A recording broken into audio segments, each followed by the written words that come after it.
Quines són les característiques principals d'un fons d'inversió? Les parts proporcionals en què es divideix el fons s'anomenen participacions.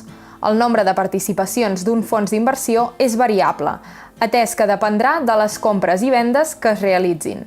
La compra de participacions d'un fons d'inversió es denomina subscripció i la venda de les participacions, reemborsament. La compra o venda d'un fons pot arribar a comportar comissions de comercialització que es carreguen al compte corrent del partícip. El preu de la participació en un fons d'inversió en una data determinada es denomina valor liquidatiu. Aquest és el valor que ens permetrà veure com evoluciona el fons al llarg del temps.